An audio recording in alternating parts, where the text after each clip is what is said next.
que dans les temps de la fin, l'iniquité se sera tellement crue que l'amour d'un grand nombre se refroidira. Alléluia. Que l'amour d'un grand nombre se refroidira. Tu sais, tu peux te trouver en train de prier, alléluia, pendant 2 heures du temps en langue. Quand il y a l'intercession ici, oh, on n'entend que ta voix. Tellement que tu pries bien, au point où tu complexes même les autres. Mais tant que tu es en train de manquer l'amour dans ton cœur, la Bible dit que tu es un cymbale qui retentit. Tu es en train de faire du bruit qui dérange même le ciel. On préférait que celui qui a de la timidité pour prier à haute voix, prie. Qu'on n'entende peut-être pas sa voix devant les hommes, mais qu'au ciel on entende sa voix. C'est pour te dire que tu prends le temps de prier, mais si tu manques l'amour, c'est que tu es déjà victime de la maladie du temps de la fin. Tu as déjà les syndromes de la maladie du temps de la fin. Tu es en train de mourir sans t'en rendre compte. Parce que la Bible déclare, et Jésus le dit d'ailleurs, il dit, vous saurez que vous êtes mes disciples, non pas parce que vous priez tous les jours, non. Non pas parce que vous parlez en langue, non. Non pas parce que vous allez à l'église tous les jours. On a dit, vous saurez que vous êtes mes disciples, pourquoi? Parce que vous avez de l'amour les uns pour eux. Eh bien alors, toi tu viens ici, tu viens impressionner les gens. Tu n'impressionnes personne. On ne te voit jamais dans les deuils. Quand les gens souffrent, on ne te voit jamais. Il y a des gens qui accouchent, on va faire les visites, tu n'y vas jamais. Et tu viens impressionner qui? Tu n'impressionnes personne. Tu nous impressionneras lorsqu'on te verra faire ces choses-là avec un cœur sincère. Un amour sincère. Ah, alors là, nous saurons que tu es un vrai disciple de Jésus. Oh non, tu sais, je viens du travail, je suis fatigué. Hein? Ah bon? La Bible dit qu'il était assis au puits dans Jean 4. Lui aussi, il était fatigué. Il était même fatigué au point où il a dit à ses disciples, allez-y vous, moi je reste ici. Pourquoi? Parce qu'il voulait se reposer. Mais lorsqu'il y a eu une situation qui s'est présentée, on n'a plus dit qu'il était fatigué. Parce qu'il s'est mis à travailler au point où la femme est partie. Elle a été encore appelée toute une ville. La ville est revenue, on l'a trouvé toujours là en train de travailler. Et pourtant on avait dit qu'il était assis parce qu'il était fatigué. Alléluia. Amen. Alléluia. Amen. Parce qu'il voulait nous témoigner. C'est que la relation de la miséricorde et d'amour que nous devons avoir. Amen. Hein? Amen. Alléluia. Amen. Et si tu ne sais pas, tu es déjà en train de manifester les signes de la maladie du temps de la fin. La Bible dit, l'amour d'un grand nombre se refroidira. Mon frère, ne permets pas à ton amour de se refroidir. Tu dois veiller à ce que le feu de ton amour soit toujours maintenu allumé et même grandissant. Parce que tu rajoutes encore du bois pour que ton feu continue encore à brûler. Alléluia. Et que Jésus prenne plaisir à toi. Même si tu ne manifestes pas beaucoup de démonstrations de puissance, mais tu es en train de manifester la démonstration de l'amour de Dieu. Et cela encore est beaucoup plus important qu'autre chose. Alléluia. Alors ne sois pas victime de cette maladie-là. Ne sois pas victime. Parce que sur cette terre, nous aurons toujours des occupations. Nous aurons toujours des programmes. Nous aurons toujours quelque chose à faire. Mais, nous savons, et nous avons entendu ici pendant 4 séances, qu'il y a une chose qui nous est nécessaire. Une chose qui nous est essentielle. C'est de lui être utile. Alléluia. Alléluia. Donc ne sors pas de cet état-là. Si tu sens que lorsqu'on demande la manifestation de l'amour, la manifestation de la compassion, la manifestation de la miséricorde, toi tu n'es pas là, tu ne ressens rien, tu n'es même pas touché. On va dire ici, oui, il y a une soeur qui est à l'hôpital, elle est malade, vraiment, elle est très gravement malade, bien aimée, il faudrait que nous prions pour lui. C'est-à-dire que c'est comme si tu n'avais même rien entendu. Là, tu es en train de passer outre. Bon, on va aller les visiter.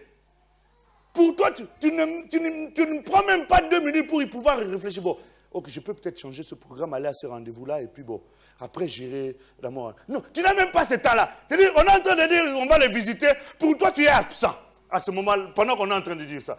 Si tu ressens ce type de choses-là, frère, sache que tu es déjà malade. Alléluia. Donc, tu as besoin qu'on te verse un peu d'huile et un peu de vin. Amen. Hein? Amen. Alléluia. Tu es dans ton couple. Tu as une colère. Ton mari t'a fait quelque chose de mal. Mais tu vois bien qu'il t'a demandé pardon. Il t'a dit, dit, écoute, pardonne-moi pour ce que je t'ai fait. Je te demande pardon. Mais tu n'es même pas là-bas. C'est-à-dire, comme tu avais décidé que c'est une semaine, tu ne lui parleras pas.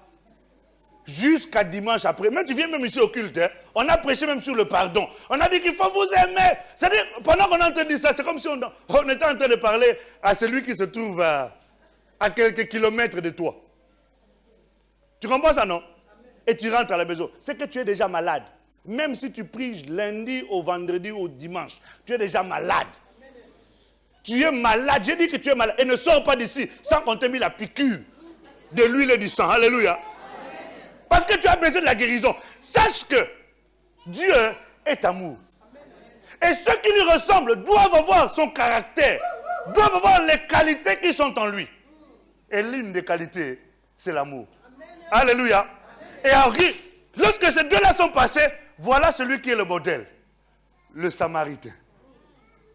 Alors, on a pris ici le modèle du Samaritain. Le Samaritain, on n'aura pas le temps de développer cela, mais si vous lisez dans le premier livre de Rois, chapitre 17, on nous parle des Samaritains. Les Samaritains, c'était un peuple qui était à cheval entre Dieu, le vrai Dieu, et les idoles. Ça, c'est la position des sumo. Le vrai Dieu et les idoles. Et c'est ça la vie des Samaritains. À un moment, ils brûlaient le feu.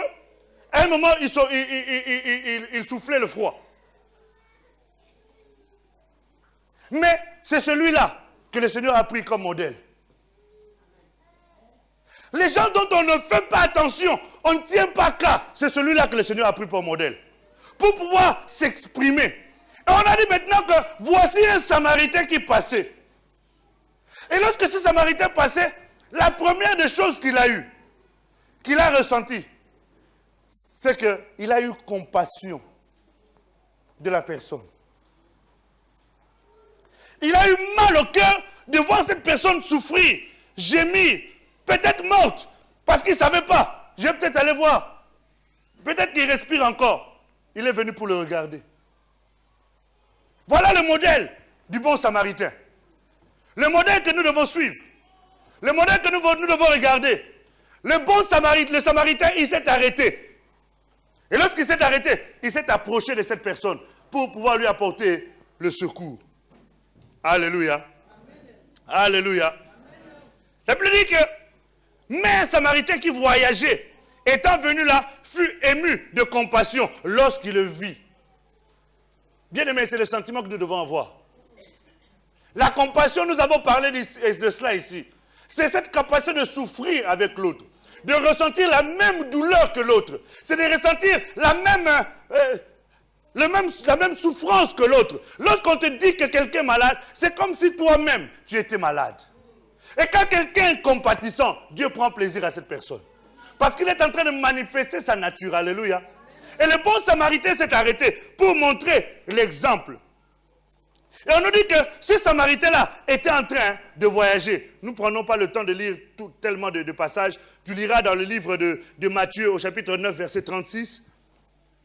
Dans le livre de Matthieu au chapitre 14, verset 14. Dans le livre de Matthieu au chapitre 18, verset 27.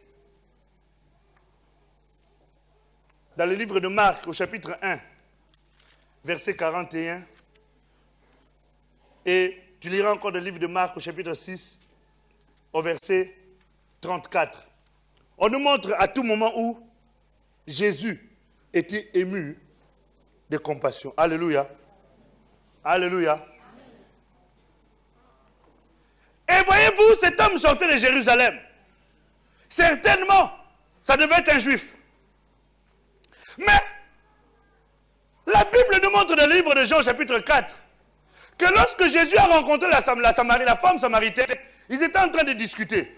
Qu'est-ce que la femme samaritaine lui a dit quand Jésus lui a demandé à boire? Il a dit, mais quelle relation y a-t-il entre vous et nous? Il n'y avait aucune relation. Mais voyez-vous, cette Samaritaine, en arrivant, ce Samaritain, il s'est arrêté. Donc ce n'était pas un Samaritain comme les autres. Alléluia. Parce qu'il n'avait pas de raison de s'arrêter devant un juif pour l'aider.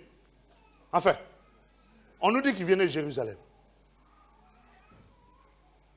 Donc c'était un Samaritain qui était particulier. On nous dit qu'il était en train de voyager. C'est l'image de ce Samaritain-là, c'est l'image de Jésus, le bon Samaritain.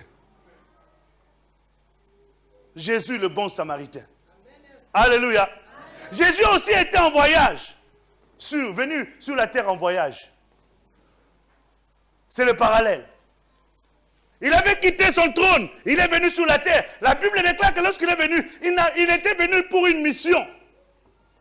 Parce qu'il n'a pas regardé comme une proie arrachée d'être égal à Dieu. Il s'est dépouillé lui-même en devenant semblable à l'homme. Pour aller mourir, une mort réservée aux voleurs, aux brigands. Mais tout cela, c'était pour pouvoir venir au secours de ceux qui sont en détresse, de ceux qui sont blessés, de ceux qui sont meurtris, de ceux qui sont abandonnés, de ceux qui souffrent, de ceux qui sont accablés de problèmes et de difficultés. Jésus était mort pour cela.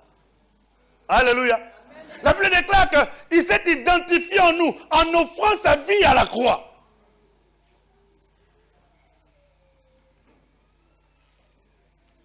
Il était en voyage, mais il a pris le temps de s'occuper de cet homme. Jésus était de passage sur la terre, mais il a pris le temps de s'arrêter sur la terre pour s'occuper de nous. En offrant sa vie à la croix de Golgotha. Afin que toi, qui te retrouves dans cette situation-là d'agonie, dans cette situation de mort spirituelle, tu puisses venir à la vie, tu puisses venir au salut, tu puisses être pardonné et racheté. Alléluia. Alléluia. Et la Bible dit que quand il est venu, il a apporté quoi? Il a apporté pour le soigner. Il s'approcha, il banda ses plaies. Tu as tellement de blessures que seul Jésus a la capacité de bander cela. Nous avions parlé des blessures intérieures ici.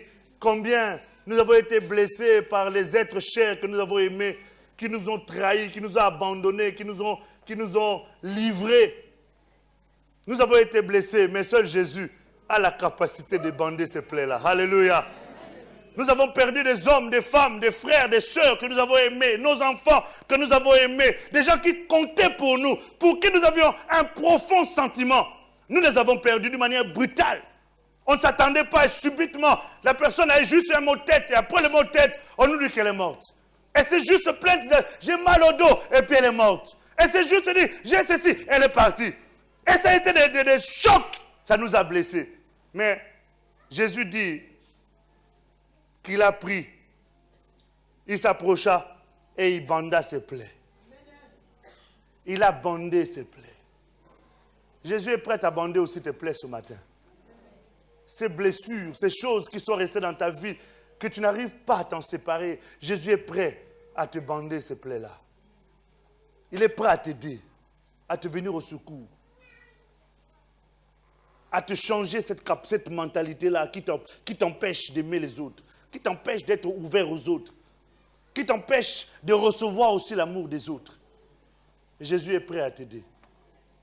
Et on nous dit qu'il banda ses plaies en versant l'huile et le vin.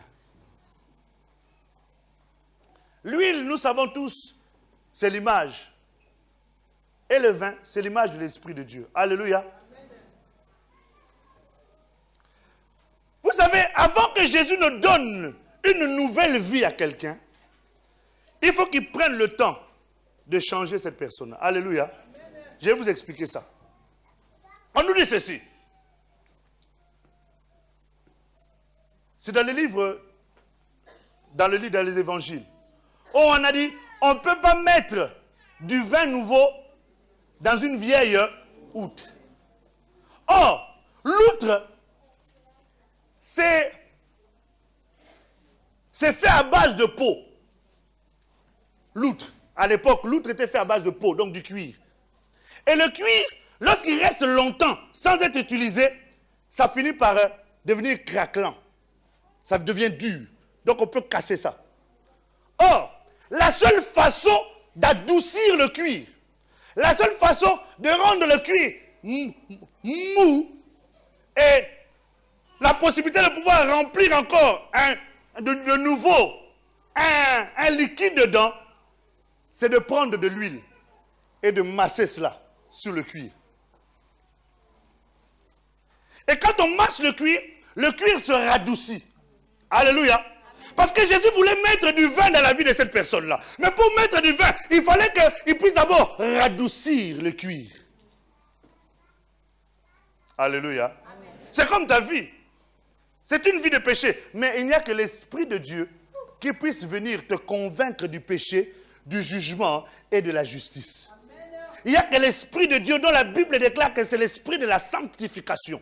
Tu ne peux pas avoir la nouvelle vie en toi tant que tu n'as pas encore accepté la conviction que le Saint-Esprit met dans ton cœur par rapport à la repentance quant au péché. Et c'est alors qu'il prendra de l'huile, du vin, pardon. Il versera du vin nouveau qui va apporter une nouveauté dans ta vie, un changement dans ta vie, qui va apporter de nouveaux horizons dans ta vie, qui va apporter qui va ouvrir de nouvelles portes dans ta vie, qui va te libérer de l'alcool, te libérer de la drogue, te libérer de l'homosexualité, te libérer de la prostitution, te libérer des commérages, de la médisance, te libérer du mensonge, te libérer de toutes ces choses pour lesquelles tu es encore captive. Alléluia. Amen. Alléluia. Amen. Mais il a d'abord pris de l'huile, il a radouci le cuir. Le Saint-Esprit est le seul capable de nous changer le cœur. La Bible dit, il ôte le cœur de pierre pour donner un cœur de chair. Le passage dont nous parlions tout à l'heure de changement de l'outre en vin là, c'est Matthieu 9, verset 17. Il est capable d'ôter notre ancien cœur pour nous donner un cœur nouveau. Un cœur dans lequel il met son esprit, dit la Bible. Vous savez, c'est un passage qui est merveilleux, ce passage-là. Il est en train de nous emmener à nous comprendre que nous allons vers le temps de la fin. Et nous allons avancer tranquillement. Et quand Jésus a fait ce travail, Jésus était le seul capable de faire cela.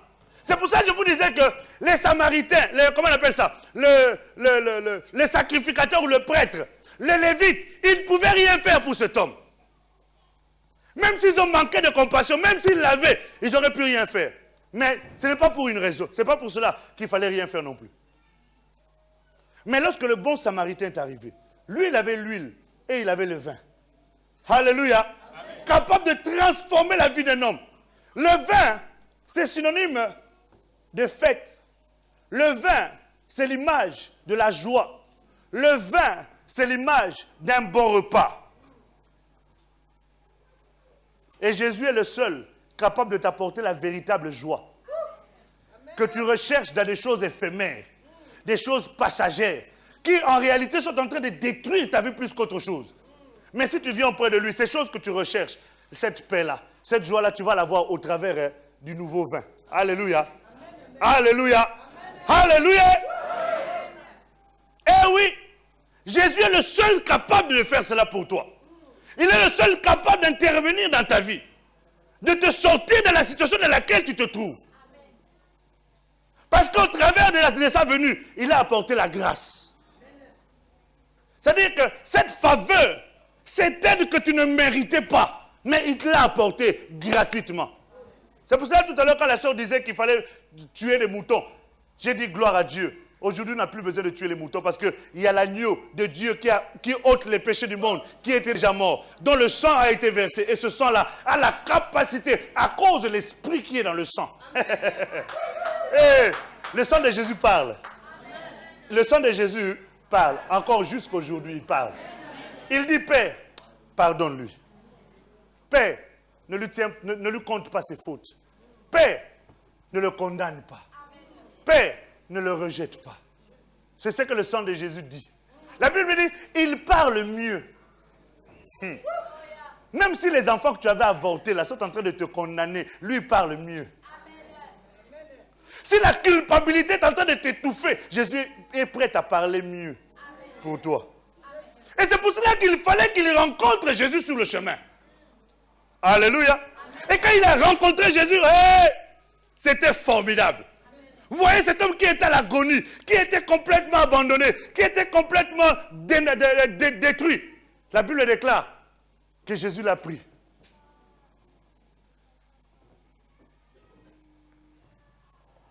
Parce qu'il était incapable de faire l'effort lui-même. Jésus l'a ramassé. Il l'a mis sur sa monture. On a dit sur sa propre monture. C'est-à-dire, Jésus a pris cet homme pour qu'il lui appartienne désormais. La Bible déclare quand Jésus est venu nous chercher, des ténèbres, il nous a amenés dans son admirable lumière. Du royaume de Satan, il nous a amenés dans son royaume. Alléluia. Et la Bible dit qu'il nous a transportés comme l'âne, comme la monture a transporté. Jésus nous a transportés dans le royaume de son Fils bien-aimé.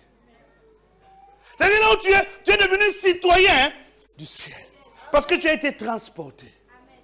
Amen. Alléluia. Amen. Jésus est très bon. Amen. Et quand il est transporté, la Bible dit qu'il est allé le laisser à l'hôtel, à l'hôtellerie. Tu sais, quand quelqu'un reçoit Jésus, quand quelqu'un accepte le Seigneur, quand quelqu'un comprend la parole de Dieu, normalement, il doit être à l'hôtel. L'hôtellerie, là, c'est l'image de l'église. La maison de Dieu. Là où nous devons tous nous retrouver. Parce qu'il a dit, je l'emmène ici, je le laisse, il a payé. Et il dit maintenant, prenez soin de lui. L'église, c'est le lieu où on prend soin de vous. Où on vous nourrit.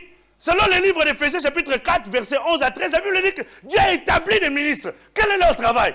C'est de nourrir le peuple, de paître le troupeau, de prendre soin du troupeau. Alléluia.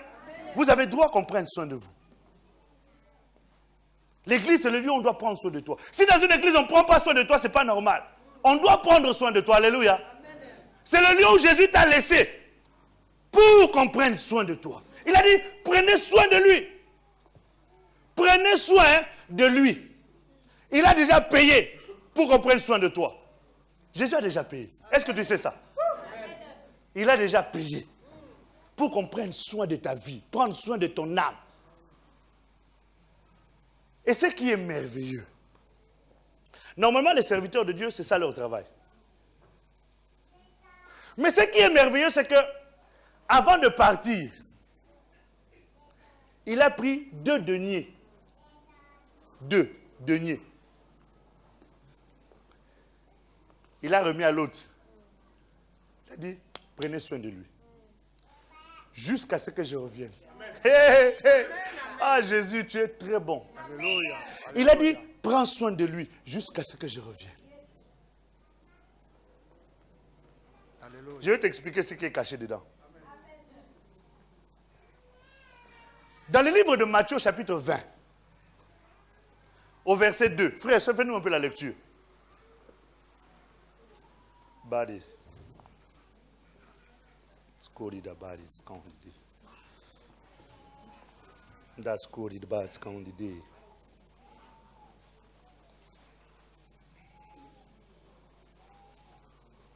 Nous lisons dans le livre de Matthieu, chapitre 20, à partir du verset 2. Il convint avec eux d'un denier par jour, et il les envoya à sa vie.